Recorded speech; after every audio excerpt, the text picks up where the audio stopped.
e vou partilhar com vocês uma apresentação que a gente preparou com muito carinho aí para vocês, que vai falar um pouco uma síntese. A gente vai tentar fazer uma síntese aí. Tá dando para ver, gente? Tá? Bom, então, eu queria também dizer para vocês que está conosco a Magali, que é meu braço direito aqui no Espaço Colo. Então, eu queria também dizer da minha gratidão em relação a Magali, porque ela me ajuda muito aqui no agendamento das consultas.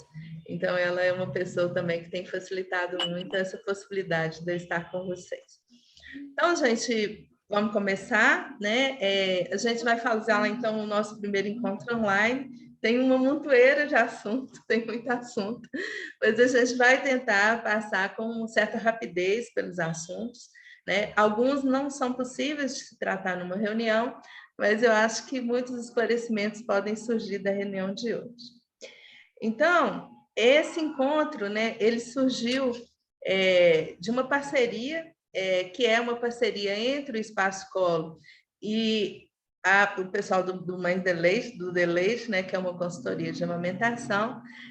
No Espaço Colo estou eu e a Simone, e nessa consultoria, as mães já disseram muito disso aí, está a Cristiane, a Eliane e a Luzia, tá certo? Então, esse objetivo desse encontro é um pouco a gente ampliar essa interação e esse apoio mútuo que já existe no grupo, uma certa troca de conhecimento multiprofissional sobre a maternagem e o fortalecimento das relações para estar na vida, vivenciando os momentos aí de um bebê pequeno, né? E as construções de possibilidades para vivenciar os dilemas dessa fase da vida. São muitos dilemas, e para esses dilemas, a gente às vezes precisa de apoio mesmo, né? A gente não precisa viver eles de forma sozinha. Então, essa apresentação vai falar dos diversos dilemas que a gente tem nessa fase. Bom, e o que é um dilema, né? Um dilema é uma escolha difícil, uma dúvida, uma dubiedade, uma hesitação, um impasse e uma indecisão. A Flávia começou dizendo aí que ela deixou a filha dela na escolinha há poucos minutos, né? Então, é essa circunstância em que o indivíduo é obrigado a optar por uma hipótese que parece que ela é mutuamente excludente, ou seja, é isso ou aquilo, né? E aí, essa escolha, ela pode ser complicada, ela pode ser penosa, ela pode ser ingrata, porque fica parecendo que não tem uma solução satisfatória, porque eu estou sempre no ou isso ou aquilo, né? E parece que as premissas se contradizem entre si, né? E o pouco que a gente vai dizer hoje sobre o dilema é isso, assim, a dificuldade na decisão é porque parece que há uma contradição. E a gente vai tentar um pouco falar disso. Então, qual que é a diferença entre um dilema e um problema, né? O problema é quando a gente percebe que o nosso dilema pode levar a uma ação, a nossa ação pode levar ao prejuízo de outro. E aí é por isso que é tão difícil a gente sair de um dilema, em especial quando a gente é mãe, né? Eu também sou mãe, os meus filhos são os meus mestres, eu tenho um de 23 e um de 18. Eu vou falar um pouco na amamentação, assim, o tanto que eu experimentei, né, esse momento de amamentação, e o tanto que eu aprendo com eles. Como diz a Eliane, assim, realmente, muito do que eu sou hoje eu devo a eles. Porque se vocês não precisam ter ilusão, eles não deixam barato, eles não medem palavras, eles vão na verdade dessa relação, né? E na verdade eles vão dizer o que eles pensam, o que eles sentem. E isso nos desafia também a estar na verdade, né? Então, olhem para os seus filhos, para os seus bebês, né? Com a ideia de que eles vão trazer muita verdade para a vida de vocês, né? E aí a gente vai precisar, então, diferenciar o que é um dilema falso de um dilema verdadeiro. Então, para começar esses dilemas, né, a gente vai falar do que é mais premente nesse grupo, que foi, inclusive, o motivo da criação dele, que é esse dilema entre amamentação exclusiva ou uso de fórmulas. E aí eu vou pedir a ajuda da Eliane, né, para ela falar um pouco para a gente sobre isso, né? Então, vamos falar um pouco esse tema tão polêmico, né? E Luzia também pode me ajudar complementando aí, já que nós temos essa consultoria e o nosso foco na consultoria é a questão da amamentação e das boas práticas, né?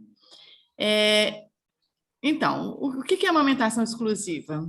Amamentação exclusiva é amamentar só no peito, sem água, sem chá, sem outro leite, sem outro alimento. E o que é recomendado pelo Ministério da Saúde? Que essa amamentação exclusiva seja até, até o sexto mês, é só o nosso leite. Depois do sexto mês, a gente vai continuar amamentando, a gente deve continuar amamentando, né? Claro que algumas pessoas vão fazer opção por não, mas assim, a gente vai respeitar, porque a amamentação é um direito, né? Não é um dever. Mas o que o Ministério da Saúde fala, então, é que a gente deve amamentar exclusivamente no peito até o sexto mês e continuado até 2 anos ou mais. E a gente sabe o benefício da amamentação, né? Que é custo-benefício. O que é isso? Quanto mais a gente amamenta, mais saudável e mais inteligente. Então, e o que é a fórmula? Eu gosto muito de falar o que é a fórmula, né? Porque as pessoas, a indústria é muito poderosa. A indústria mente e ela quer enganar a gente porque ela quer ter lucro, é capitalista, ela quer vender. Então, ela passa a ideia de que a fórmula, né, aquele leite em pó, é uma coisa, assim, inócua, que não vai fazer mal. É claro que quando a mulher não pode amamentar ou quando ela faz opção por não amamentar, ela deve usar a fórmula, porque eles tentam aproximar do nosso leite, mas não chega nunca perto do nosso leite, né? Mas a fórmula é leite vaca, e acho que as pessoas têm que saber que é leite vaca. É leite de vaca modificado para tentar fazer menos mal para o nosso filho, mas a gente corre o risco. Né? A gente sabe que quanto mais precoce a gente dá a fórmula, mais chance de ter diabetes, obesidade, hipertensão, alergias. Mas, claro que quando não tem outro jeito, a gente vai usar a fórmula, tá? E quando a gente fala tanto, né, da amamentação, e às vezes causa uma polêmica lá no grupo, a gente não está censurando as mulheres, né, ou as famílias que fizeram opção por usar a fórmula, não, ou a mamadeira, ou a chupeta, né? É só que a gente quer mostrar, assim, a gente quer dar informação segura do benefício da amamentação e do risco que é usar a mamadeira, a chupeta, que a fórmula ela deve ser usada só, né, assim, não como regra, né, como rotina, ela tem que ser assim, uma exceção. Aqueles casos que realmente necessitam da fórmula deve ser usado. E alguns casos que a gente, né, que entra com a fórmula, o mais rápido possível deve ser retirado. Então, essa é a nossa preocupação. Baseada em informações, né, em informações com evidências científicas, vocês vão tomar a decisão, tá bom? Eu não sei, se quiserem perguntar alguma coisa, porque... A gente vai deixar, Eliana, as perguntas para o final, tá? Mas, assim, eu acho que a Luzia, se ela quiser completar, mas também eu acho que essa traz uma coisa muito importante, né? Que é o que está escrito aí no slide, que é a importância da informação para a tomada de decisão. Né? Se a gente tem informação, a gente toma uma decisão mais acertada.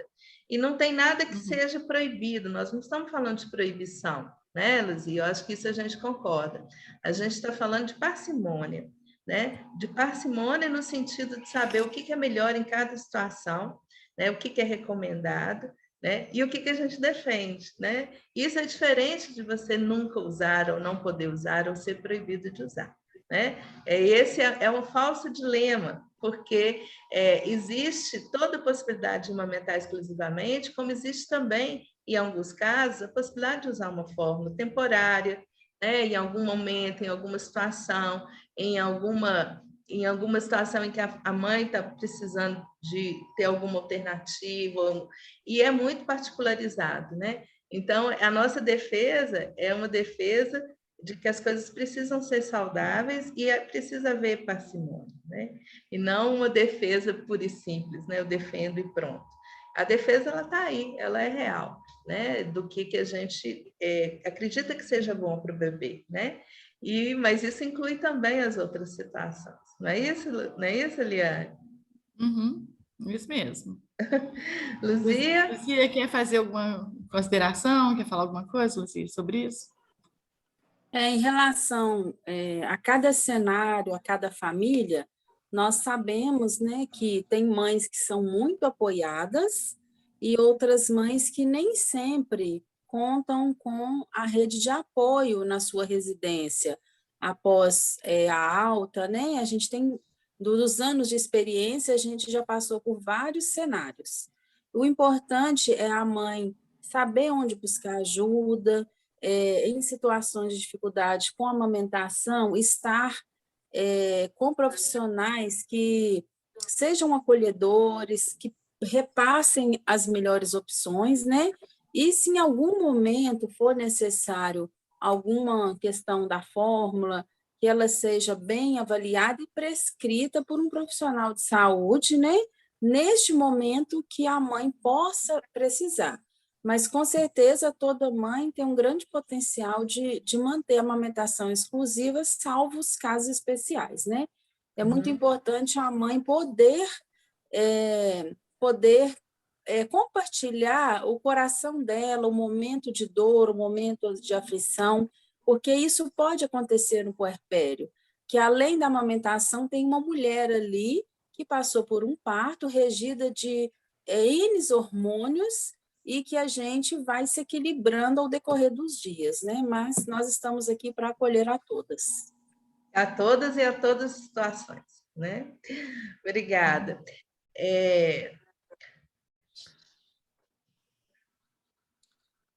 Janete, deixa eu só falar mais uma coisa, que eu acho que é importante. Gente, a gente tem que partir do pressuposto que vai dar tudo certo na amamentação, que a gente vai ter leite e que o neném vai mamar. Eu acho que hoje em dia a cobrança é muito grande em relação à amamentação, porque a gente sabe dos benefícios, né, do nosso leite. E as pessoas se cobram muito. É muito raro uma mulher não ter leite, é muito raro o neném não conseguir amamentar. Então, quando a gente está grávida, a gente tem que pensar que vai dar tudo certo. Agora precisa de informações, precisa de profissionais que defendam o aleitamento materno, precisam mesmo de se apoiar, de uma rede de apoio. É fundamental o que a Luzia falou. Uma rede de apoio faz toda a diferença, porque a gente sabe que nesse início a gente tem privação de sono, a demanda é muito grande, o neném não sabe falar, né? O neném não sabe andar, então ele depende muito da gente. A gente tem que identificar o que ele quer falar para a gente, né? O choro é uma comunicação do neném, então nem sempre ele chora por fome, ele chora porque ele está sentindo calor, porque tem muito barulho, está incomodando, porque a gente botou uma roupa linda, mas está incomodando ele detesta etiqueta, porque ele fez xixi, está incomodado, porque ele fez cocô, está incomodado, porque ele quer colo, e é muito importante o colo nesse início, né? A gente fala toda hora da esterogestação. O que é a esterogestação? A esterogestação que até o terceiro, quarto mês o neném não entendeu que ele nasceu, ele quer colo, colo, colo, e a gente precisa dar muito colo, e colo não vicia, e colo não faz mal, e colo não deixa o menino mal acostumado, precisa de colo. Faz muita diferença a questão do colo para o neném, principalmente, né, até o terceiro, quarto mês de vida. Tá? Então, assim, isso vai contribuir com a amamentação, porque a gente sabe que quanto mais colo a gente dá, mais aumenta a produção de ocitocina na gente. A ocitocina é o hormônio que faz sair o leite. Então, é importante que a gente olhe para o neném da gente, ele vai falar para a gente o que ele precisa, tá? Então, ver as dicas que o filho da gente está dando para a gente é uma coisa importantíssima. Bom, acho que é isso. Ok. Gente, eu vou partilhar a tela novamente, porque deu um probleminha aqui, vou ver se eu consigo, tá? Ela está travando, vou ver se eu consigo aqui. Eu vou passar dessa forma que fique mais fácil para mim, tá bom? Bom, então nós vamos aqui falar da amamentação, já falamos, né? Agora a gente vai falar da questão da chupeta, dos intermediários, dos outros recursos, né? E aí eu vou pedir a Eliane também para falar quais são os malefícios de uma forma mais rápida, que a gente tem muita coisa ainda, e como acalmar isso que a gente começou a falar, que ela já está respondendo, como acalmar o bebê que chora muito, né? Uhum. Então, vamos lá. Falar de mamadeira, bico, intermediário de silicone é o que eu mais faço na vida, né? Porque eu sou fonoaudióloga E aí eu não sei como é que isso interfere na vida da pessoa no geral, né? Eu acho que a pior coisa do uso de bico, mamadeira, intermediário de silicone é o desmame. Né? São vários os prejuízos do uso desse utensílio. Claro que aquilo que a gente vai falar o tempo inteiro, né? A gente vai dar informação e a decisão é da família. Mas a gente, como profissional da área da saúde, a gente tem o compromisso ético de falar dos malefícios, porque a indústria ela vai tentar passar para a gente que não faz mal, que assim, o menino vai continuar amamentando bem, usando chupeta, usando mamadeira. A gente sabe que a mamadeira, normalmente, o desmame é brusco. Começou a dar mamadeira, normalmente, nem larga o peito. E é uma loteria. Às vezes, deu mamadeira e continua amamentando. Né? É raro acontecer, é uma loteria, né? Mas pode acontecer. Às vezes, amamenta por mais um pouco de tempo, porque depois vai interferir no modo de amamentar, no fluxo de leite e acaba largando o peito. O desmame precoce, para mim, a pior coisa do uso desses utensílios é o desmame precoce. E o desmame precoce, pelo Ministério da Saúde, pela Organização Mundial de Saúde, fala que qualquer desmame que ocorra antes de 2 anos de idade é precoce. Então, eu falo muito, né, eu dou palestra nos hospitais, principalmente hospitais amigos da criança, sobre o uso de bico, mamadeira intermediária de silicone. E normalmente para profissionais. E aí os profissionais às vezes levantam a mão e falam assim, Eliane, mas eu dei chupeta para o meu filho e ele não largou o peito. Eu falei, que bom que não largou. E normalmente, mamou até quanto tempo? Normalmente a resposta é 9, 10 meses. A gente sabe que a mamadeira, o desmame vai ser mais precoce, vai ser mais brusco. Que a chupeta, normalmente, o desmame vai acontecer gradativamente. E, normalmente, né, as evidências científicas sérias, porque tem muito trabalho publicado que tem a influência, né, das indústrias que pagam, né, estão atrás desses trabalhos científicos, querendo mostrar que não causa prejuízo, que não vai causar desmame. Então, os trabalhos sérios mostram que, normalmente, quando você usa chupeta, não vai até 4 meses de aleitamento materno exclusivo. Por quê? Porque o neném começa a mamar errado. Ele abre pouco a boca, ele não consegue anteriorizar a língua.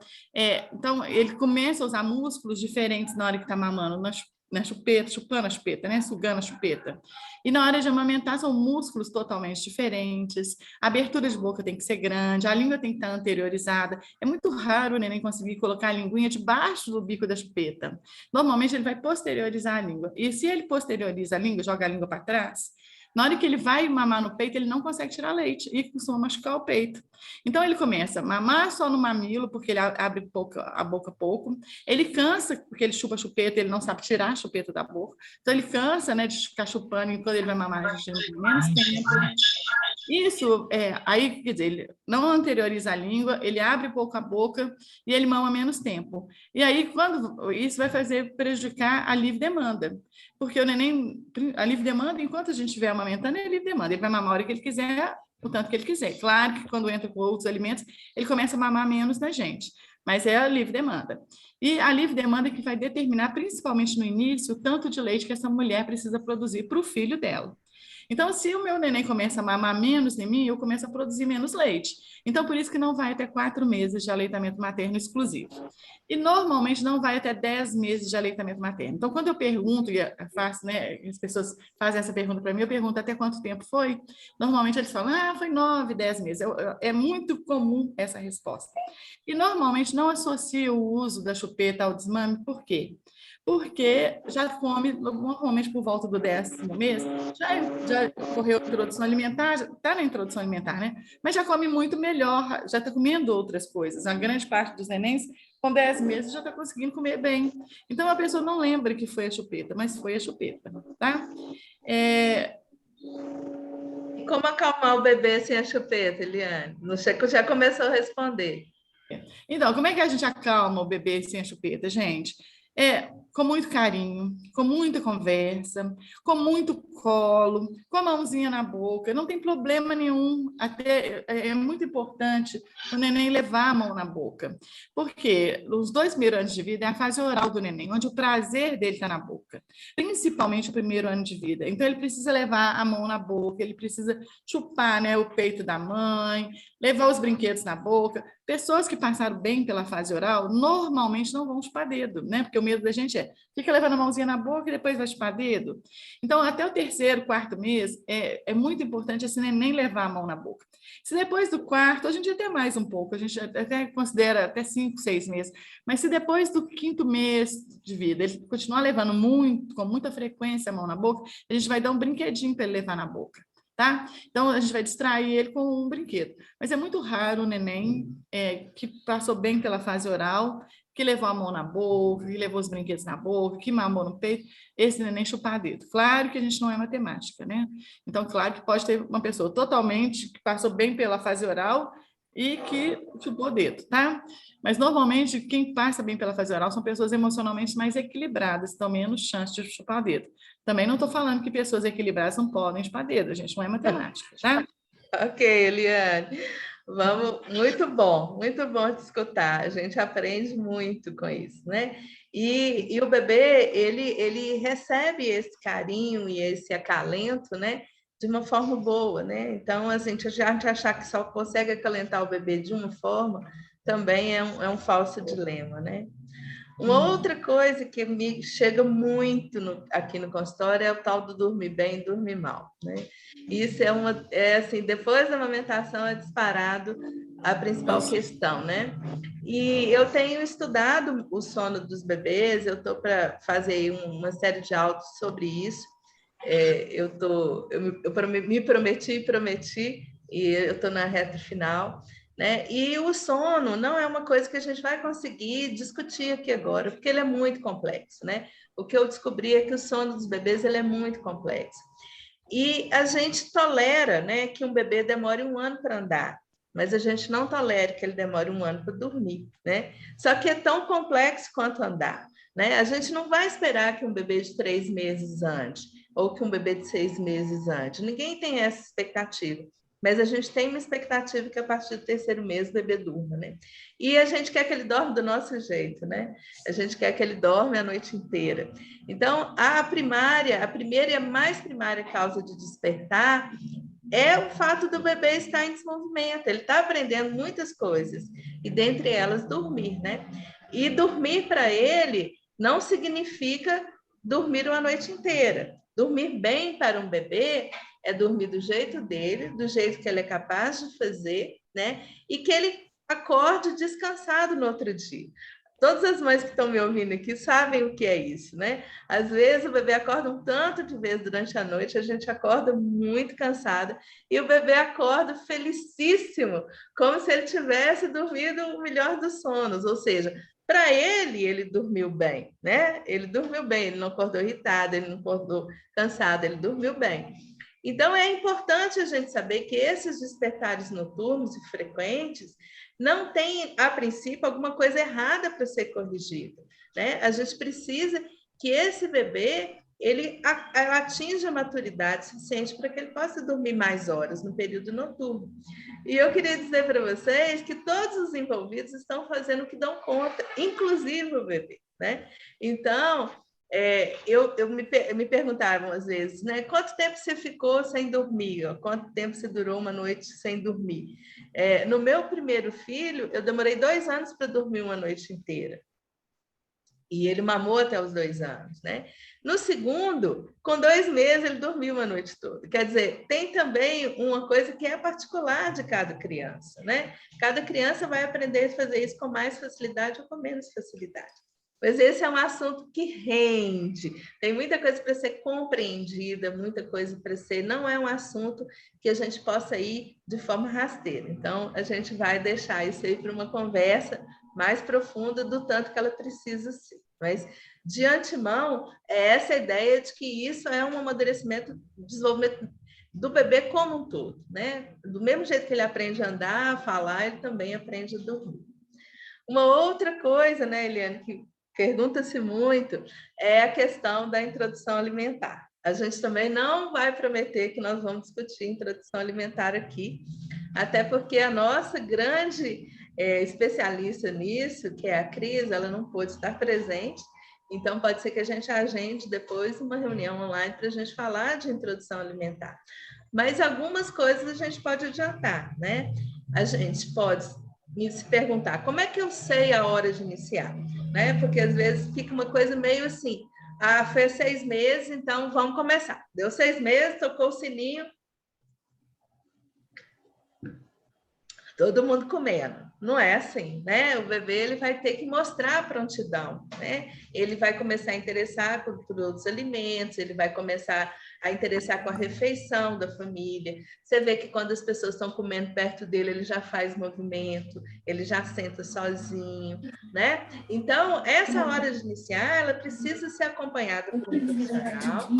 E ela precisa também que as pessoas entendam o momento de cada bebê. Assim como o leite humano, né, ele faz uma transição para essa introdução alimentar. A Eliane fala bem disso, né? Que o leite, o leite humano, ele é mais adocicado, né? Dos mamíferos, é o leite que é mais doce, tem uma quantidade de lactose grande. E quando eu começo essa introdução alimentar, nessa fase, ele começa a ficar mais salgado, né? E então, o que é recomendado, né? É BLW, é papinha. Então, esse assunto é um assunto que rende também. Então, a gente não vai entrar nele com detalhes. Mas uma coisa a gente pode dizer. A gente tem um guia alimentar para crianças brasileiras que lançou agora. A gente pode depois postar no grupo esse PDF, né? E ele vai falar de toda essa recomendação de uma forma muito bacana, é um guia bastante completo, não é isso, Eliane? E que ele vai trazer essas recomendações, tanto nessa questão da amamentação, quanto na questão de como armazenar o leite materno nessa segunda fase, como conhecer os alimentos, né? Como é que você vai apresentar esses alimentos para a criança, né? Como é que é essa diversidade, né? Então, esse guia fica aí como uma leitura ou uma consulta, né, que vocês poderiam fazer até que a gente possa marcar, então, uma próxima oportunidade ou que a gente possa fazer uma discussão mais aprofundada sobre a introdução alimentar. Não é isso, Eliane?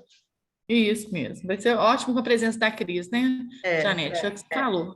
É o que mais domina essa questão da introdução alimentar. Dentre nós é a nutricionista, né, que é a Cris. Pois é. E ela vai nos ensinar muita coisa, tenho certeza. Inclusive a mim, porque eu aprendo até. A outra coisa que é um dilema é o tal do ganhar peso ou não ganhar peso. Isso é uma coisa, assim, que todas as mães, né, elas olham a curva de peso como se fosse um troféu, né? Então, aquele bebê que a curva de peso, ela fica no verdinho ou fica na média, é como se a mãe recebesse um carimbo, assim, tá tudo bem, né? E ai do bebê se ele escolhe crescer numa curva que não seja a verdinho, né? Ai do bebê se ele escolhe uma curva menor, né? E ai dele se ele escolhe uma curva maior. Aí as preocupações começam, né? Então, assim, é claro que essa questão é muito particular, mas o que eu posso adiantar aqui é o seguinte, que a curva de peso do bebê é um instrumento tão importante quanto a curva de estatura e a curva da cabecinha. Porque, às vezes, a mãe, ou os pais, ou a sociedade valorizam muito mais o peso do que o crescimento. Eu costumo dizer que as mães gostam muito do peso, e o pediatra gosta muito do tamanho, né? Porque, no final, o que vai importar vai ser o tamanho, né? O que define se o adulto tem um bom crescimento é o tamanho final que ele atinge, e não o peso. Porque eu tenho adulto que é magro, mas tem uma altura boa, né? E a gente também não dá muito essa permissão de que os bebês sejam magros, né? A gente sempre quer que os bebês sejam gordinhos, né? Então, essa curva de peso, ela precisa ser valorizada junto com os outros elementos do crescimento, né? Então, não está ganhando peso, mas está ganhando estatura, o PC está ok, né? Então, significa que é um bom crescimento. Eu senti isso muito na pele, eu falo com as mães que me procuram, quando o meu primeiro filho nasceu, porque ele não ganhava peso da forma que as pessoas esperavam. E foi um dilema, né? Até que a gente descobriu que era o jeito dele de crescer. né? Hoje ele é adulto, ele tem 23 anos, ele mede 1,70 m e pesa 50 e poucos quilos, ou seja, ele é magro, ele é bem magrinho. Ele vira para mim e fala assim, mãe, eu sou P, e ele é P. E as pessoas, existem pessoas P, né? As pessoas não são só MG, existem os P's, né? Então, essa questão do ganho de peso é super importante considerar a genética, né? Que o bebê, quando ele nasce, ele já tem um padrão genético de crescimento, ele já é definido. Eu costumo dizer que quando os pais fazem os bebês, eles já definem isso, essa genética, né? E a constituição do bebê. Isso não é possível mudar, né? O que a gente vai fazer é acompanhar esse bebê para que os fatores externos não interfiram nessa genética, para que o bebê possa usar todo o seu potencial genético de crescimento. Mas esse potencial genético, ele é particular de cada criança, né? Então, cada ser humano é único e nada pode ser mais injusto que a comparação. Se vocês, nessa reunião, vocês ficarem com essa frase, que nada pode ser mais injusto que a comparação, para qualquer situação, né? Eu já vou ficar muito satisfeito, né? Então, por favor, não comparem. Não é justo a gente comparar um ser humano com o outro, né? A outra questão que é muito polêmica é gripe, gripe, gripe e mais gripe, né? Geralmente o bebê, ele atravessa aí os 6 primeiros meses com menos gripe. Mas quando ele faz 6 meses, ele começa a gripar. E ele vai gripando até ele completar em torno de 3 anos, 2 anos. E aí, qual que é o esperado de gripe de bebê? O esperado são 18 gripes no ano. Faz a conta. 18 gripes no ano significa mais de uma gripe por mês. Não estou dizendo que todos os bebês terão 18 gripes por ano, é o que ele falou, né? Não é matemática. Mas, se um bebê gripa 2 vezes por mês, eu não vou assustar, eu não vou falar que ele está com a imunidade baixa, eu não vou achar que está acontecendo alguma coisa errada com ele. Ele está numa janela imunológica, que é esse período em que já terminou os hormônios e as defesas, os anticorpos do primeiro semestre, e ele vai fazer os dele. E nessa janela ele vai ficar, ele vai encontrar os vírus e vai pegar, né? Então, a mãe não está fazendo nada de errado, o bebê não tem nada de errado, ele está se constituindo enquanto um ser de defesa numa janela imunológica. E aí a gente vai acompanhar e vai fazer o quê? Quando ele gripa, a gente vai cuidar dos sintomas, em especial o nariz. O nariz é um problema porque o bebê só respira pelo nariz, ele não é igual a gente que quando o nariz entope, a gente abre a boca e respira pela boca. O volume da língua é muito grande, então ele não consegue fazer essa respiração bucal no inicinho, depois sim, mas no inicinho não. Então o nariz entupiu e o nariz é pequeno, então qualquer quantidade de meleca vai fazer barulho, vai entupir, né? Então é cuidar do nariz, cuidar dos sintomas, né? E quando que eu vou procurar um pronto atendimento? Quando eu perceber sinais de alarme. O que seriam os sinais de alarme? Respiração rápida, ou seja, aquele bebê que fica ofegante, que aparece as costelinhas, você vê que ele faz aquela respiração de quem está procurando ar. Quando ele tem uma febre alta, muito alta, né, por algum tempo, não um pico isolado, mas ele tem 2 dias de febre muito alta, ou quando ele fica prostrado, né? Então, fora do período da febre, porque na febre ele vai prostrar, mas eu baixei a febre, esse bebê ele está prostrado, ele está só no colo, ele está só dormindo, ele está abatido. Então, esses sintomas são sintomas de procurar um pronto atendimento. No geral, é cuidar dessa gripe e acompanhar, chamar, entrar em contato com um profissional, com um pediatra, né? Mas ele vai ter e vai viver alguns dias que ele vai ficar mais abatido, não vai querer comer, vai mamar menos, né? E vamos atravessar. E como que faz para limpar o nariz, né? Essa também é uma super polêmica, tem milhões de jeitos de limpar o nariz. O jeito de limpar o nariz é o que seja efetivo para aquele bebê. Outro dia uma mãe me postou no grupo assim, porque eu pingo, mas não sai do outro lado. Gente, não é obrigatório sair do outro lado. Tá? A gente tem que limpar uma narina de cada vez, pode usar conta-gota, pode usar o spray, né? E você vai limpar uma de cada vez, porque o bebê fica muito aflito, ele não gosta. Então, pinga de um lado, pinga do outro. A quantidade é mais ou menos meio ml em cada narina, né? Espera ele acalmar. O catarro não tem que sair, o catarro não tem que escorrer. Se ele engolir o catarro, esse catarro não volta para o pulmão, ele vai para o intestino, ele vai para o cocô, então ele vai eliminar da mesma forma, porque às vezes fica achando que tem que aparecer o catarro, às vezes ele engole o catarro. Isso não significou que não fez efeito, né? E a tosse? A tosse é um problema, né? Assim, eu falo que se alguém inventar um remédio que seja efetivo para tosse, vai ficar bilionário, porque a gente ainda não tem, né? Igual remédio para cólica, a gente não tem um remédio que seja 100% eficiente. Então, a gente vai experimentar, né? O melhor remédio para tosse, disparadamente, é água, né? E aí, a água, eu estou falando que não precisa ser a água, né? Pode ser a água do leite materno, pode ser o líquido que ele toma, né? Mas a hidratação, seja ela por ingestão oral, seja por nebulização com soro, ou seja, a hidratação é, sem dúvida, o melhor remédio para a tosse.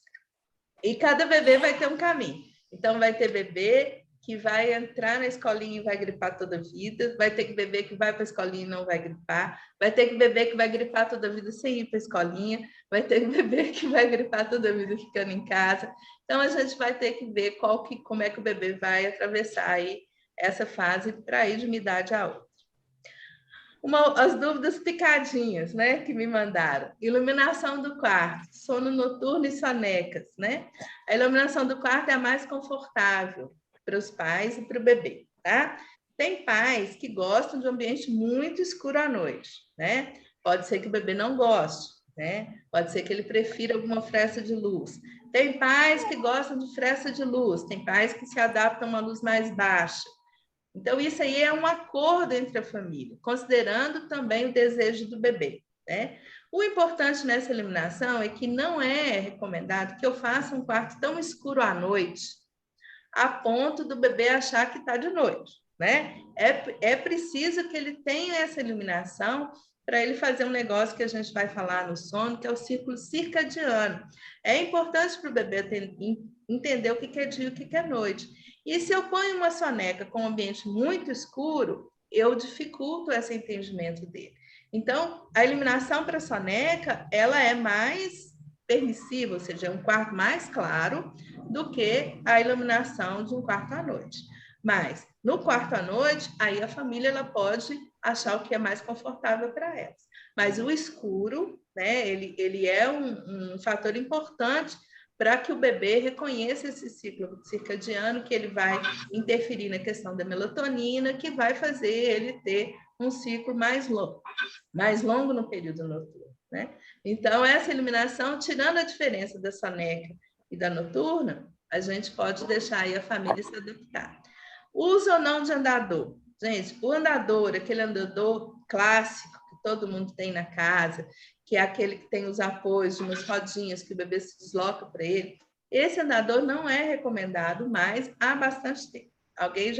Alguém que pesquisar na internet, qualquer opinião de neurologista vai dizer que esse andador ele não é recomendado. É aquele de rodinha que o bebê senta como se fosse uma cadeirinha, né? Por quê? Porque para o bebê andar, ele precisa ver o pé, ele precisa sentir o pé, ele precisa perceber o pé.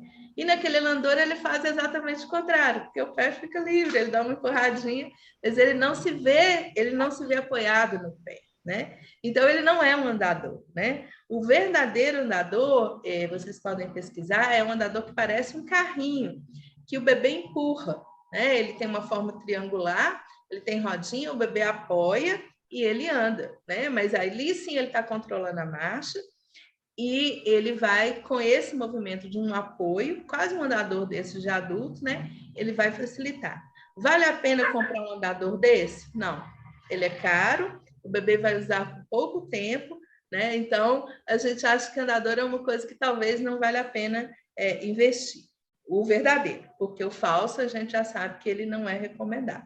O verdadeiro, se você ganhar de alguém, se você ganhar emprestado, né? Se você tiver a possibilidade de usar por um tempo, de alguém que tenha, super bem-vindo, mas não vale a pena o investimento, né?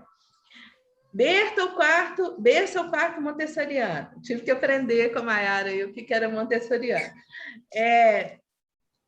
Nesse caso, também é uma preferência da família, tá certo? O que ela se adapta mais. Tem mães que gostam do berço, né? Gostam da possibilidade de colocar o bebê no berço. Tem mães e pais que topam a exploração desse bebê numa cama mais baixa, né? Então, isso aí é uma decisão da família, do que ela dá conta, do que é confortável. Arrotar ou não arrotar?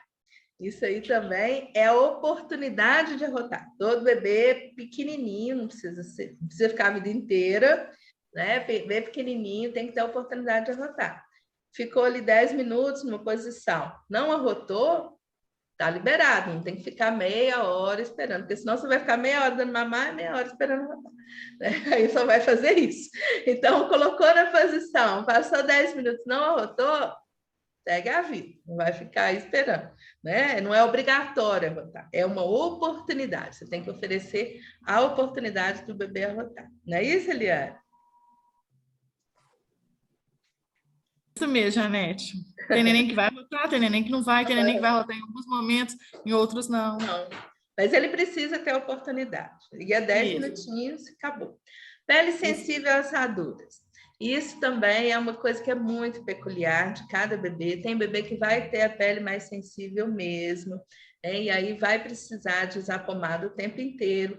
A gente recomenda a pomada com óxido de zinco, que é aquela pomada branca. A maisena também, ela cumpre bem esse papel. Assim como essa experiência que a gente está tendo agora da fralda, que não é descartável, da fralda de pano, da volta da fralda de pano, né? Então, cada bebê vai ter aí um jeito de lidar com essa pele sensível, não há uma recomendação geral. Geralmente a gente usa pomada de óxido de zinco, a maisena resolve bem, e às vezes o bebê se adapta melhor com uma fralda de pano. Tem bebê que vai ser o contrário, ele vai assar com a fralda de pano e vai gostar, então é sentir, tá certo? Mais uma vez, cada ser humano é único, cada bebê também. O que é ótimo para um pode não ser para o outro, né? Bom, trabalhar fora ou não, ou a volta ao trabalho, né? Eu preciso conversar com vocês que esse, para mim, como mãe, foi o maior dilema e ainda é. Até hoje, eu ainda me vejo com questões em relação aos meus filhos, em relação a essa falta que eles sentiram ou sentem, né, da minha presença. Ainda a gente sente isso ainda no coração, né? E é um conflito que, às vezes, ele é importante e sofrido, né? Tem uma mãe que uma vez me perguntou assim, eu queria ter um dia de 36 horas, né? Porque aí eu conseguiria ficar com o meu filho tanto quanto ele deseja, e eu também, e o tanto que ele precisa, né? Eu vejo aí nos grupos as mães falando assim, gente, meu filho está crescendo e eu não estou vendo. Isso é uma dor importante, né? Porque a gente gostaria de estar muito mais perto. E às vezes a gente encontra com ele de manhãzinha e vai encontrar à noite, né? Mas o que a gente precisa dizer disso, porque esse dilema parece que ele é muito individual.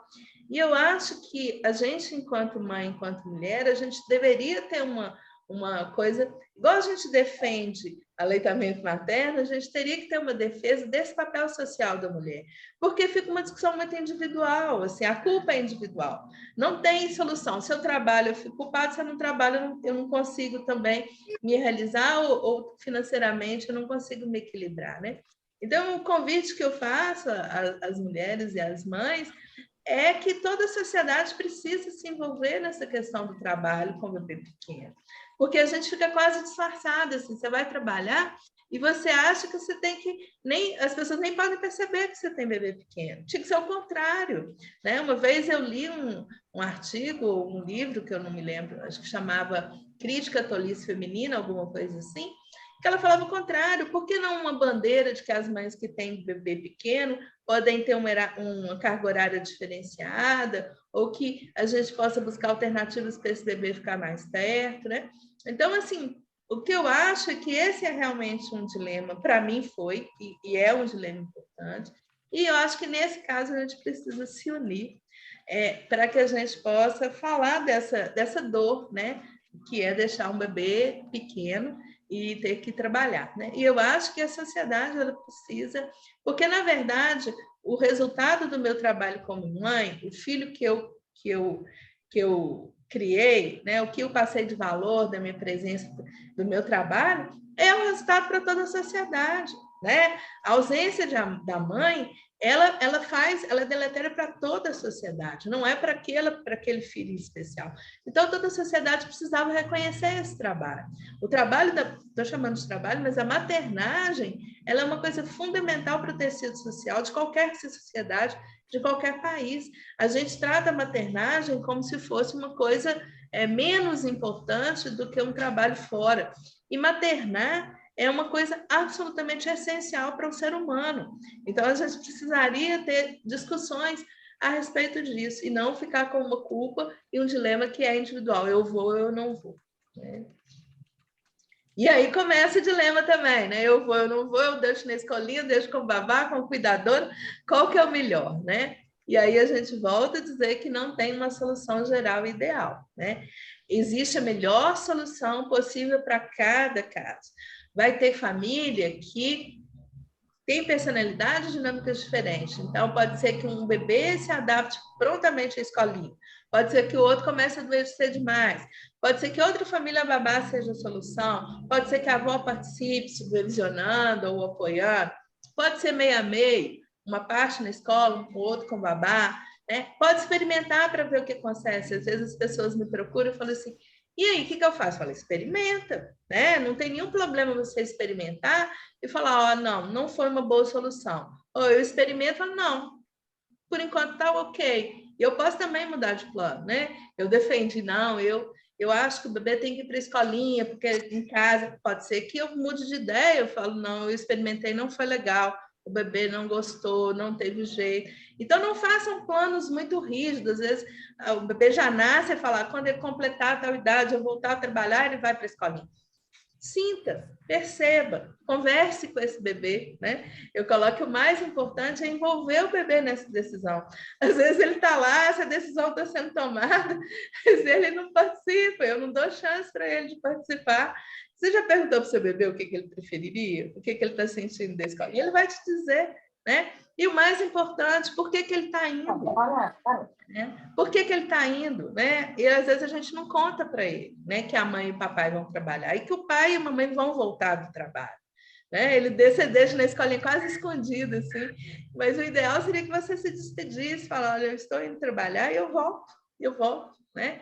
Eu vou, você vai ficar com a vovó, você vai ficar na escolinha, mas a gente vai voltar, né? E isso, às vezes, a gente fica com tanta dor, com tanta culpa, que às vezes a gente prefere até sair escondido, né? Para não viver esse momento. E para o bebê é muito pior, porque aí ele vai procurar a mãe e não vai achar, né? Então, é melhor você despedir de um bebê e deixar ele reclamando a sua ausência do que você sair sem se despedir dele e sem dizer que hora que você volta, né? Que ele vai se sentir mais seguro. Eu sei que às vezes o coração fica tão pequeno que você prefere sair sem dizer, mas para ele, estruturalmente, ele vai gostar e vai se sentir mais seguro se ele sabe o que está acontecendo. E aí a gente começa a aprofundar os dilemas, né? Que esse é um dilema bastante profundo, que é a ideia de ser egoísta ou ser uma boa mãe. Fica parecendo, igual eu falei no início, que são coisas diferentes, né? Ou eu vou ser egoísta, ou eu vou ser uma boa mãe. E toda vez que eu estiver sendo feliz e optando por uma coisa que me faz bem, eu estou sendo egoísta, né? Esse é um falso dilema. Porque, na verdade, não é verdade que tudo que nos faz feliz é prejudicial aos outros, né? Simplesmente porque nos fazem felizes. E somente uma pessoa feliz, livre e forte pode ter uma vida realizada. Isso não é egoísmo, né? Então, a gente só vai contribuir positivamente no ambiente familiar e cuidando dos nossos filhos se a gente estiver feliz, livre e forte. Né? Uma mãe exausta, entristecida, raivosa, ela não vai conseguir fazer isso. Né?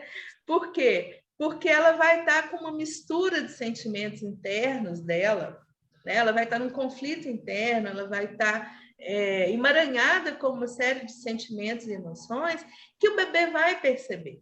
O bebê, ele percebe muito mais sentimento e emoção do que palavra. Então, eu posso dizer para um bebê que está tudo bem, mas se não tiver tudo bem, ele não vai acreditar, por mais que eu diga, né? Então, a gente fica parecendo que a gente está do lado e o mundo está do outro, né? E que a gente precisa dessa aprovação do mundo. né? E só que tem um detalhe, a gente não consegue agradar o mundo e a gente ao mesmo tempo. Então, essa discussão de ser egoísmo e ser uma boa mãe, ela é falsa, porque eu só consigo ser uma boa mãe se eu me permito, em algum momento, né, cuidar de mim. Não é possível ser uma boa mãe se eu estou completamente exaurida e completamente emaranhada com tantos sentimentos, né? Então, esse egoísmo aí, ele não é um egoísmo verdadeiro, né? Ele é um egoísmo que eu busco aprovação. É o que a gente fala assim, a única maneira de eu saber, né, o que eu faço é a total honestidade consigo mesmo, né? Então, assim, se eu vou tomar uma decisão, seja ela qual for, a primeira pergunta é: isso é verdadeiro para mim? Né? Não existe uma regra fixa, né? Não existe uma coisa assim, o que é certo e o que é errado, né? Porque parece que está indo contra o interesse de outra pessoa. Então, o mais importante é a gente ter uma plena consciência do que a gente quer e por que a gente quer. Quais são os verdadeiros motivos, né? Por que eu tenho esse desejo? Por que eu gostaria de fazer determinadas coisas, né? E aí, só assim que eu vou saber se isso é egoísta ou não, né? Porque a gente só vai saber se é egoísta ou não se a gente for muito honesto com a gente mesmo. E se for realmente uma necessidade, se for importante, né, isso não será egoísmo. Por quê? Se eu faço uma coisa altruísta em troca de aprovação, eu já torno esse ato em egoísmo. Vou dar um exemplo. Tem um almoço na casa da minha sogra, a família inteira vai. Eu estou exausta, seria o único momento da semana que eu ficaria em casa e eu vou descansar, tá? Mas eu não sustento o fato de que todo mundo vai falar mal de mim, porque eu não fui, tá certo? Aí eu vou para conseguir a aprovação. Quando eu vou para conseguir a aprovação, eu já estou sendo egoísta, porque eu estou olhando para mim, eu estou olhando na tentativa de ser aprovada, né? É o meu ser que está em questão e não todo o conjunto. Então, honesto nesse caso, seria assim, tipo, eu desejo ir realmente nesse momento, né? Eu consigo não ir, também tem isso, né? Porque às vezes a gente não consegue ir, mas se eu já for com consciência de que eu não gostaria de ir, já é bem diferente, né? Então, pensar muito nisso, né? O que é honesto em cada momento.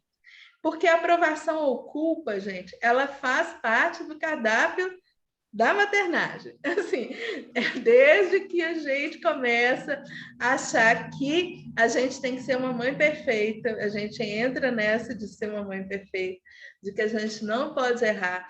Aí a nossa sobrevivência vai depender da opinião do outro, né? Porque no fundo a gente precisa disso, né? Para provar que a gente é boa, importante, certa. E aí a gente fica em primeiro lugar, e aí a gente sente culpa. E quanto mais culpa a gente sente, mais aprovação é necessária.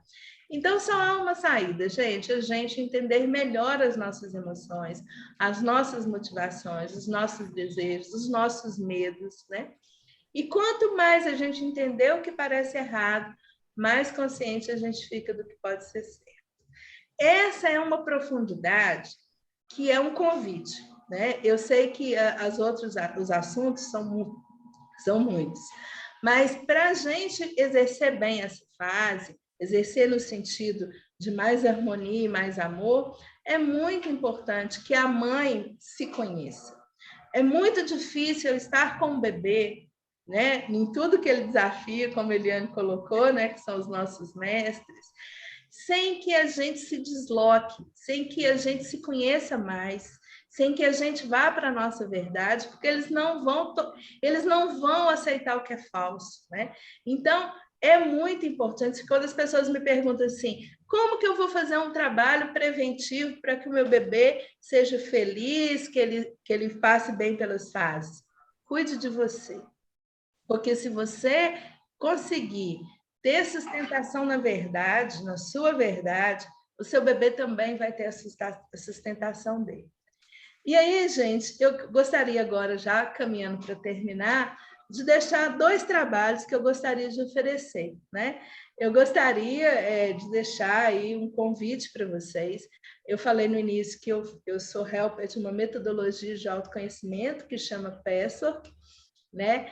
E eu gostaria de convidá-las, então, quem sabe a gente não monta um grupo quinzenal, né? Para que a gente possa conversar sobre todas essas questões que são mais profundas, desafiantes, que são relacionadas aos sentimentos, conflitos, que são dificuldades nessa hora. E esse grupo, eu chamarei ele de Futuro no Colo, porque é o que vocês vivem hoje, né? Vocês estão com o futuro no colo.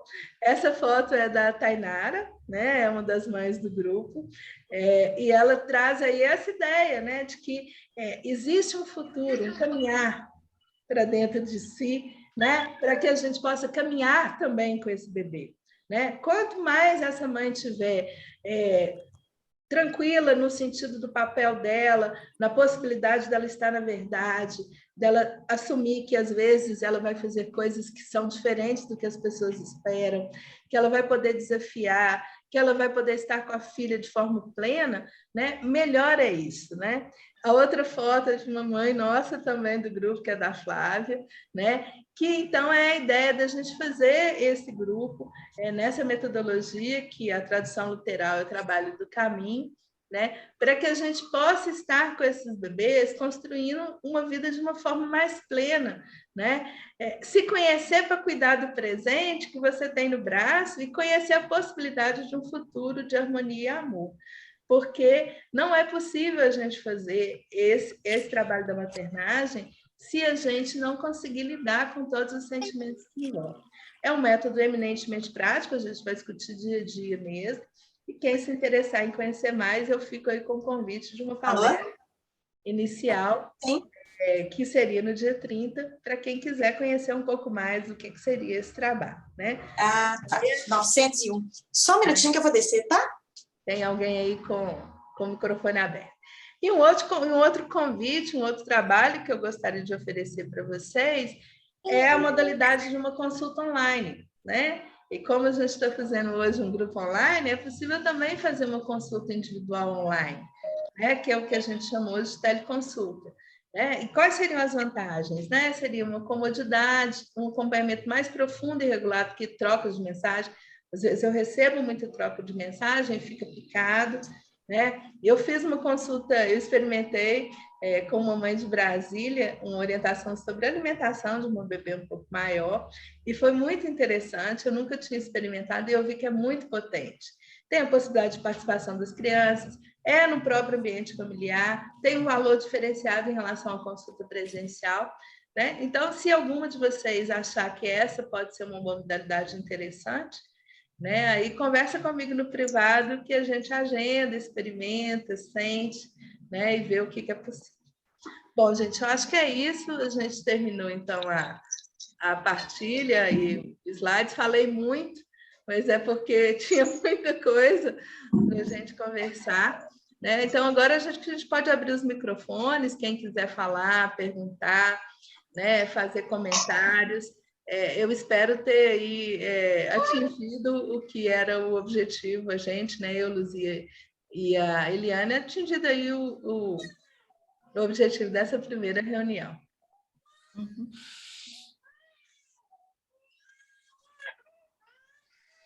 Eu vi aqui no chat, né, falando a questão da volta ao trabalho, que queria entender melhor como é que funciona isso, né?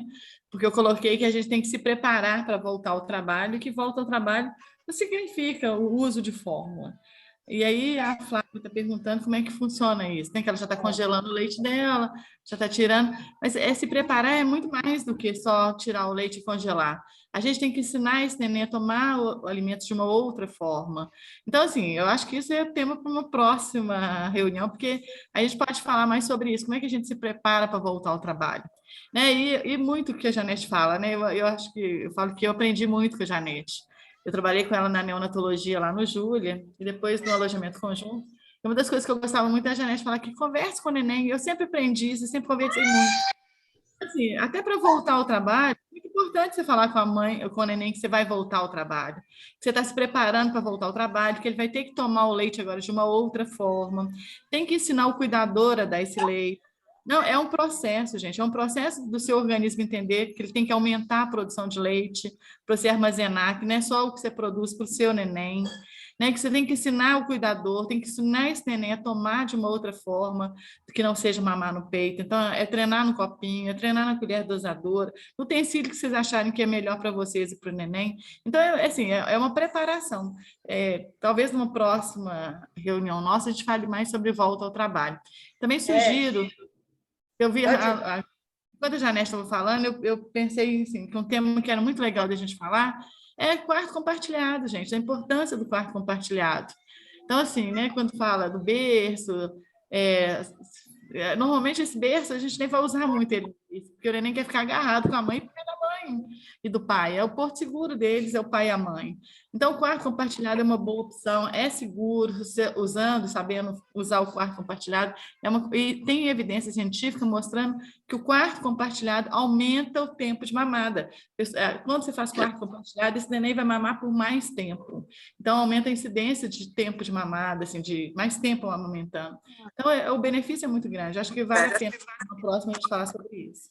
E queria agradecer, né? Tem uma pergunta também sobre a idade para colocar na escola, né? Primeira coisa é dizer do desenvolvimento do bebê, né? Então, assim, antes de 1 ano de idade, a gente achar que a escola pode beneficiar o bebê é um mito, tá? Porque até 1 ano de idade, ele está completamente no desenvolvimento dele, ele não tem condição ainda de as coisas. Eu vou colocar na escola porque ele vai fazer interação com outras crianças, melhor desenvolvimento, não. Primeiro ano de vida, ele quer mãe, ele quer casa, ele quer o espaço dele, ele ainda não dá conta disso, né? Então, se for possível ir para a escola depois de 1 ano, é o ideal. Às vezes não é possível, né? Porque eu tenho uma vida aí para administrar, né? Então, assim, aí vai ser a possibilidade dessa família. Se puder protelar, a gente pedir pelo menos 1 ano e pouquinho, né? Para que ele já consiga ter algum benefício daquele ambiente diferente da casa dele, né? E o ideal mesmo, se a gente fosse aguardar, talvez aguardar o desmame, né, que ele vai ter mais independência. Então, a partir dos 2, 3 anos, talvez seja uma idade que ele já busca essa interação, brinquedos, né? Mas é como eu disse, cada caso é um caso. Tem famílias que não têm condição. A mãe volta, o bebê, a opção é a escolinha, né? Tem famílias que não, que eu posso aguardar um pouco mais, eu posso sentir a prontidão desse bebê. Agora, o mais importante de tudo que eu falei, gente, inclua o bebê nessa conversa, seja qual for. A mãe vai trabalhar? Conversa com o bebê. A mãe vai viajar? Conversa com o bebê. A mãe está estressada, arrancando os cabelos da cabeça? Conversa com o bebê. Né? Conta para ela, olha, filho, eu já estou num dia horrível. Né? Eu não sou isso, mas hoje um dia está muito difícil. Né? Então, o bebê ele é capaz, né, desde recém-nascido, desde a concepção, ele é capaz de entender a linguagem, principalmente a linguagem materna. A mãe é possível, num bebê pequenininho, ela conversar com ele telepaticamente, como ela fazia na barriga. Né? Então, quanto mais respeitado é esse bebê, né, mais ele vai se sentir incluído. Mais ele vai se sentir apoiado e aí ele vai dar conta, né, da fase, ele vai dar conta do desmame. O desmame é outro assunto que eu acho que é super importante daqui para frente, assim, porque esse grupo de mães, ele vai caminhar, né? E daqui a pouco ele vai ter 2 anos, né? E aí, às vezes, falar um pouco desse desmame, né? Falar do sono, eu acho que tem muito assunto que é importante a gente conversar. E falar em especial dos sentimentos e das emoções. Não é possível fazer desmame, não é possível deixar na escolinha, não é possível deixar com a babá, não é possível fazer isso de forma harmônica e leve, se os nossos sentimentos não são conhecidos, se eu nego os meus sentimentos, se eu estou com raiva, eu falo que eu estou amando, se eu estou estressada, eu falo que eu estou calma, se eu falo que eu estou dando conta, mas eu estou morrendo por dentro. Isso o bebê não vai entender, ele não topa, o que é falso para ele não vale. É mais fácil eu falar a verdade, falar, olha, eu estou destruída, eu estou deprimida, eu estou chateada. O bebê vai reconhecer isso e vai entender, olha, isso é verdade. e ele vai lidar muito bem com a verdade. Então, não tenham medo de serem verdadeiros com o bebê de vocês. Eu deixei 2 opções de apoio para a gente conversar sobre isso de uma forma regular, né? Vocês usarem essa fase de vida dos seus mestres, né? Para se conhecerem mais, para se tornarem pessoas mais seguras, né? Menos vendidas com opinião alheia, porque às vezes a gente vende a alma para uma aprovação, né? A gente se vende para ser aprovada, porque a sociedade não tolera o que pensa diferente ou o que faz diferente. Nós mesmos, né? A gente julga muito. Então, eu fico aí com essa referência desse apoio, seja de grupo, seja individual, nessas reuniões, no grupo. Essa não é uma fase para viver sozinho, não é. Não precisa. Tem muitas possibilidades da gente se apoiar, assim como o grupo já faz, né? E sem essa expectativa de uma resposta. Ok, gente? Podemos encerrar?